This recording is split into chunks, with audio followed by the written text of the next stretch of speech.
Hi there, this is Joy from Joyously Handmade and Adventures in Menopause. Welcome. I've decided to do another video today, and I hope you'll join me and stick with me. It's a bit of an experiment. This is something I've never tried before, but I decided to give it a shot after having a discussion with my husband.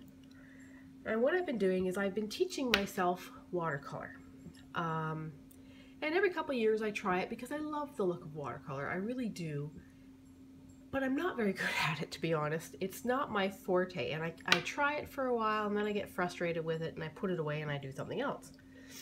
And part of that is just my personality. I'm not good at sticking with something and doing all the steps that build up to the technique. I'm not good at spending weeks mixing colors and things like that. So I realized that people who are really good artists at watercolor put a lot of time and energy into learning the techniques and learning how things blend and the colors they can mix and all that kind of stuff. And that's where my weakness is for the whole thing. I want to just jump right in and be good at it right away. And so what I normally do is I find things on Pinterest or whatever that I like the look of that other people have done, and I see if I can't make it myself. And quite often I'm disappointed. Sometimes it works out great, but a lot of the time it's just I haven't got the skill level that the other person does, so I'm not happy with it. And so I told my husband this morning, I think I've decided that it's official and watercolor is not my forte and I should just set it aside and stick to things I'm better at. And he said something to me which kind of made sense.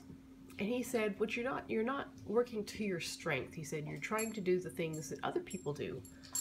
When what you should be doing is finding your own style." That if you're doing something that's in your own style, that is the way that you make your art, then it won't matter as much whether or not you're at the same level as somebody else.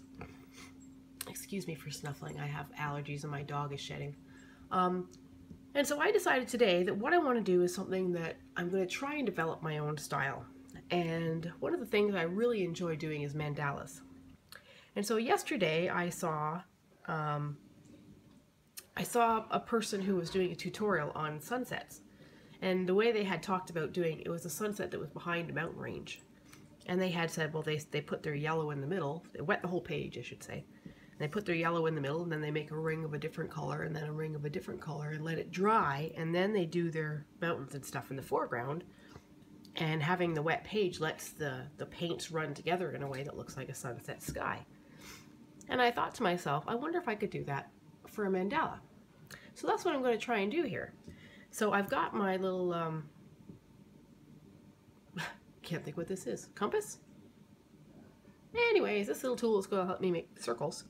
And I'm just going to put some very faint lines on it, and I'm kind of just eyeing up the center of the page. And my plan here is to make some different size circles in pencil just to give me a guideline. And I'm going to wet the whole page, and then I'm going to lay color down within these circles and let it run together on its own. And then when it dries, it might be easier for me to spin my page, but I don't want to put it off screen for you. When it dries, I'm going to go back in, oops, and I'm going to, with my ink, my special mandala pens, which is Indian ink. I could do it first. I thought about whether I wanted to do it first, because the Indian ink is waterproof. But I don't know where the colors are going to run. So I decided I would let the colors do their thing first, and then I would simply follow up on that with my ink.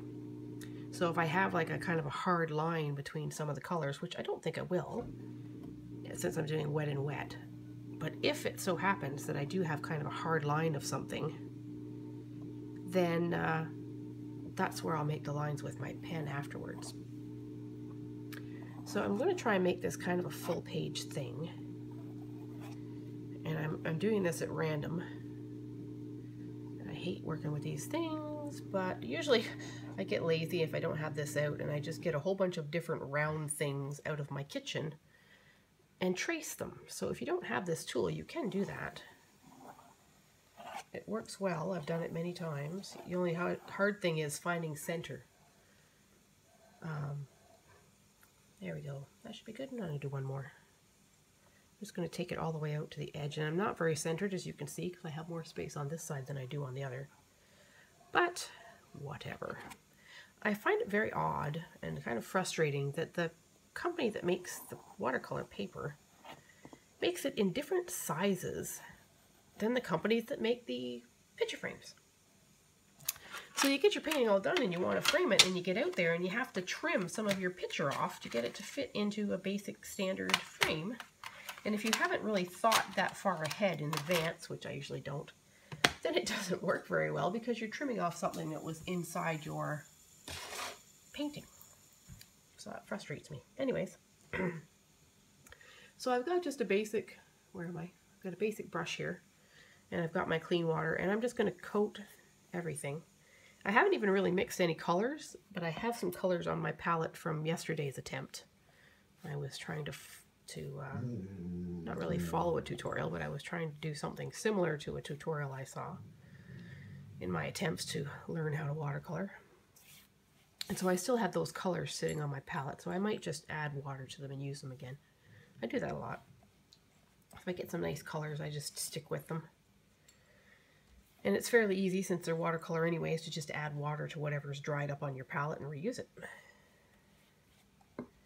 So I have a light here that helps me see where my page is all wet, but just in case I missed a spot, I'm just going to tip it around a little bit.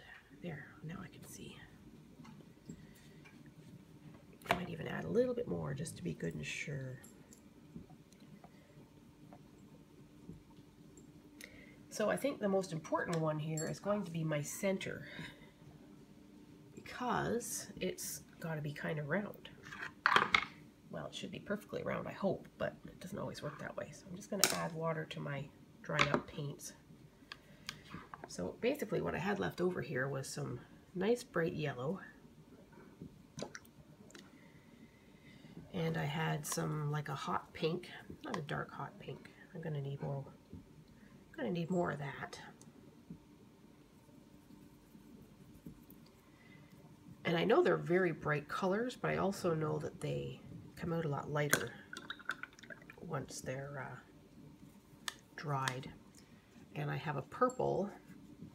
Now, in the tutorial, they had said just, mix your blue and your hot pink together to make this purple, but I didn't like the color that turned out, so I kind of played around with it and added a few different colors. So I'm not going to be able to remake that, really.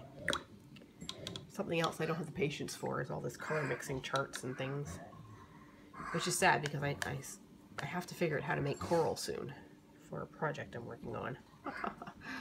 That should be interesting. And I always want to grab this one green, and then I get it in there and realize it's a blue-green, which is not usually a leafy color. So I get frustrated with it. But since it's not leaves I'm working on, I'm going to go ahead and use that. And I'm also going to get, I don't have enough left of the blue that I was using, so I'm just going to get some more. So this is just the darkest blue that I have in my palette. It's like an ultramarine. Really love ocean colors, ultramarines and teals and green blues and things. It's just very pretty. All right, so having done that, I'm going to get my fancy brush, and I think I want to start with the lightest color. So I'm going to start with the yellow. And I'm going to try and load it up really well, and then very carefully drop it right in the center. I don't know if that's strong enough. I might not have had a lot of pigment left, so I'm going to try that again. There, that's a bit better. So that's going to do its own thing. And I'm going to go to the next color, which I'm going to assume is pink. And I'm going to try to make a ring. Oh, around. Well, that didn't work out quite the way I expected. It's a good thing I'm not, usually I tilt my palette when I'm working on watercolor. So I'm thinking maybe I should skip a ring when I do the next one. So I'm going to go purple next. And I'm going to go all the way out to here to do my purple ring.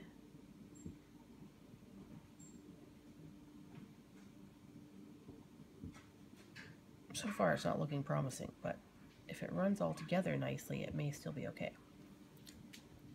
I must have a river on my page right in that one spot. One sec.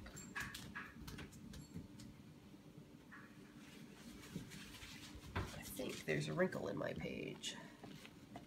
And that's why everything is running in that direction. Mop that up a little bit. I really don't want a big line down the side. And that means I need more water.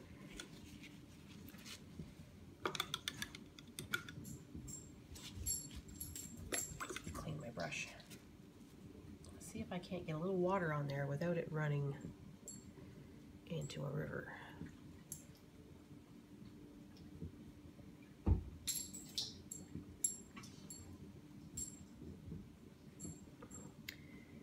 It looks like I have a similar river. I guess my paper has folded down the center. That's why I have a little bit too much water. I told you this was an experiment, right? I'm kind of a, I've mentioned this before on videos, fly by the seat of my pants kind of girl. And that's just how I roll. Alright, so now that it's settled down a bit, I'm trying to decide if I want to add a bit more purple and let it run a bit more, or if I want to add a bit more pink, because the pink kind of ran into the yellow. I'm going to go with the pink.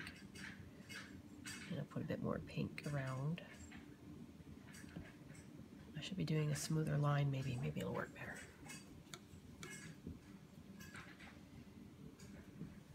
Still have a little bit of a river.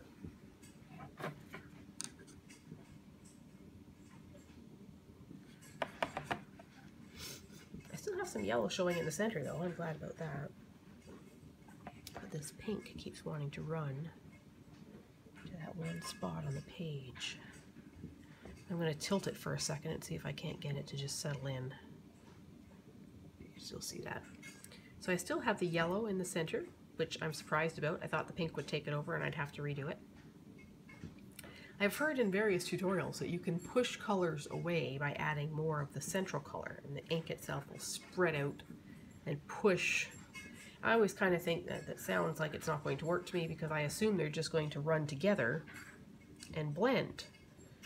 So I'm always a little worried to do that, but I figured I could if I had to because I keep hearing people say that it's possible to do that.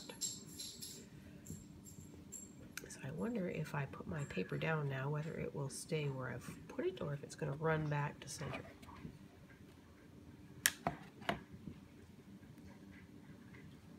Alright, it looks like it's going to stay put. That's good.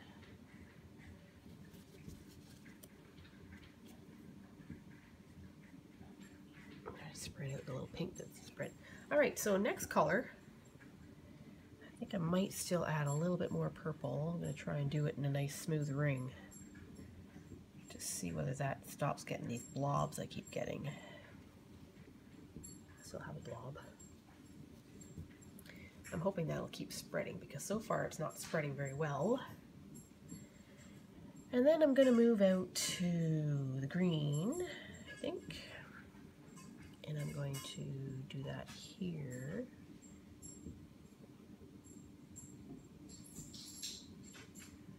That worked a little better, getting a nice smooth ring. Except I always end up with that one little bit where I stop. There has to be a better way to stop that doesn't leave these blooms of color.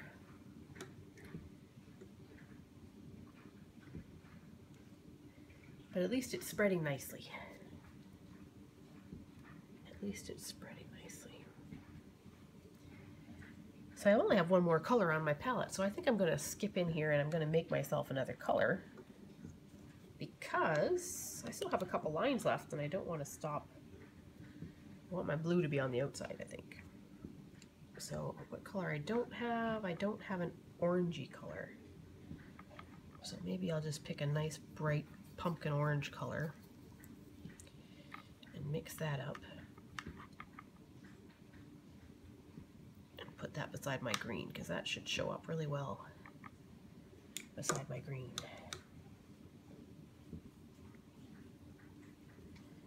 So let's try that. I don't want to put it right on the next line because they've been spreading so much. I want to put it a little farther out on the second line and try that.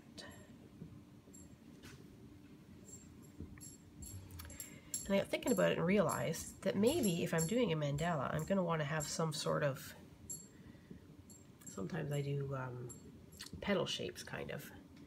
And I'm thinking if I'm going to have these blooms, I might as well do them on purpose. And maybe I can build a petal around it. So I'm going to do these at the compass points and let it do its thing. And I'm trying to put it on the outside of the line because I'm hoping it'll go out instead of in. That one's not cooperating because my page is folding in the center.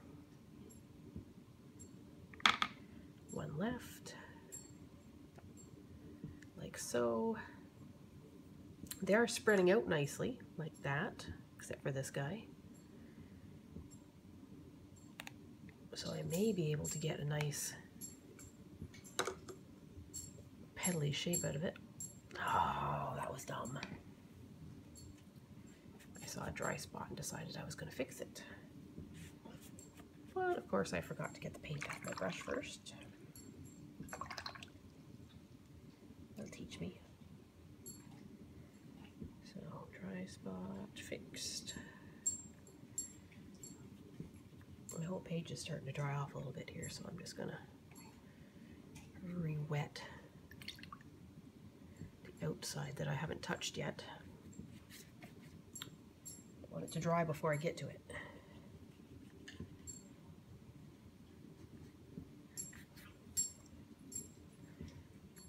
I like how the orange is going. I've got a hair. Spreading a little bit farther than I expected it to, but I like how it's going out with the compass points like that. That's kind of a good thing. Perhaps I should have done that with my green, seeing as how it's blooming anyways. Perhaps that's what I'll do. I've got these little green blooms going on, so I'm just going to add a few where there aren't any. I've got one there, one there, one there, one there, put one in the middle. And there's one there. There's one here. Put one in the middle, like that one. So that should make me a nice pattern. So the thing I'm not really happy about at the moment is my my purple and pink still are doing weird things. I'm going to pause for 1 second, let my dog out. I'll be right back. Alright, I'm back. I've let my dogs out. And of course, the moment I start going again, the dogs are going to want back in. But in the meantime, I wanted to keep going because I don't want my page to dry. And while I was waiting to see if the dogs were coming right back, I put a little bit more yellow in the center, if you can see that. And it did seem to push out some of the pink. And I've decided that if I try this again, next time what I want to do is I want to start with my centerpiece, and then I'm going to work in, so that by the time I get back to that centerpiece, it's had a chance to kind of settle in a little bit, and it doesn't get swallowed up by the next color. That's my thought. So in the meantime, I still have the one color left to do, which is blue. And I'm going to put it just around this outside circle, because I know the blue is a strong color and it spreads really well. So we'll see how far into the orange it goes. See, if I could get this to be a nice smooth line, I'd be doing much better, but there, that's what I need to do. I need to just barely touch the paper. Haha, I think I figured out the trick. Just barely touching the tip of the paintbrush. I guess it lets the paint run off a little freer than. And then having said it, now I've ruined it. Either that or this part isn't as wet. Which could very well be the case. I love the blooms, I really do. They're such pretty little things, having these blooms come out from the edge. This section here is a little bit on the boring side. The part that actually worked when I tried to do a nice straight line. And I've got some stuff running off the far side of the page, which I'm not impressed with. But that's because that side's closer to the edge than this side is. I wonder if I could just wet that down a bit and see if I can take some of it off.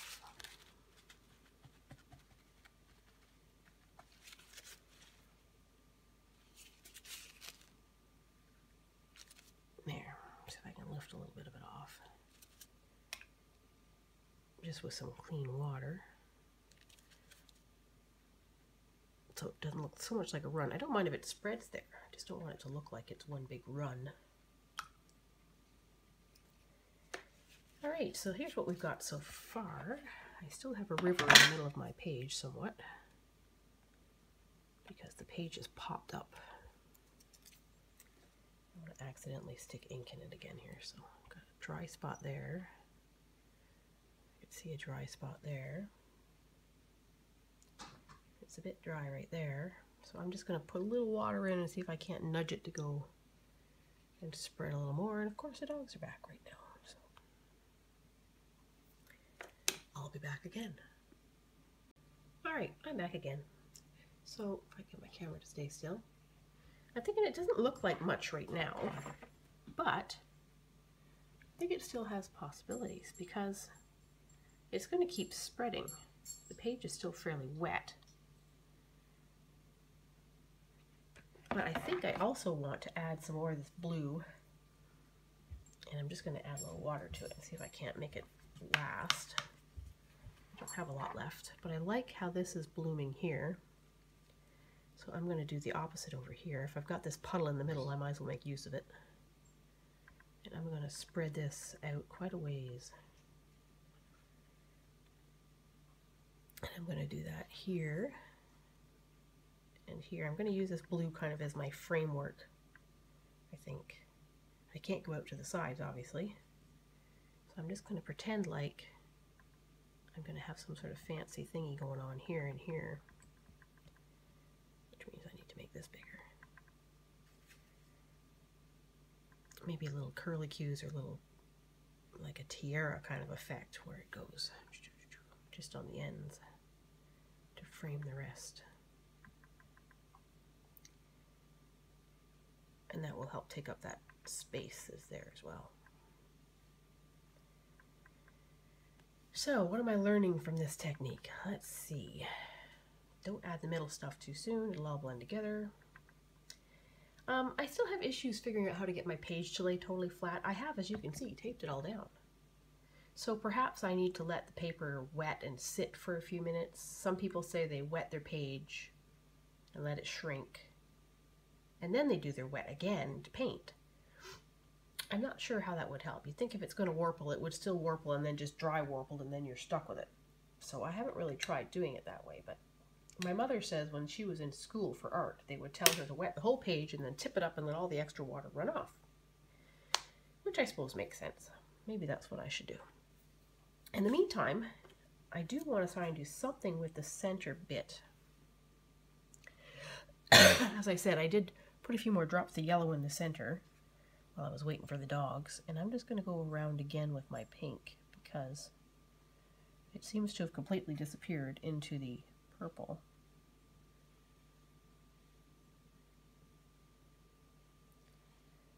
I want to give it some sort of chance to have its own thing going on.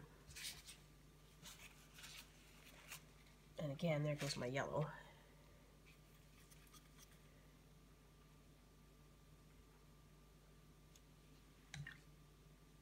So at this point, what I have to do really is wait for it to dry before I can do anything else. And then once it's dry, I'll dry my mandala, or draw my mandala around it using the ink. So I won't be able to do that part probably until tonight after work. Maybe I'll put a little dot there. A little dot there. And so that will be a new adventure. So we shall see. If you're interested in seeing how it turns out, great, stick around. I'm going to put all this together on a video anyways. There we go. So thanks for coming, and hopefully I will be back in part 2 of this when it's dry and we can take a look and see what it actually did when it settled down. So toodles till then. Bye.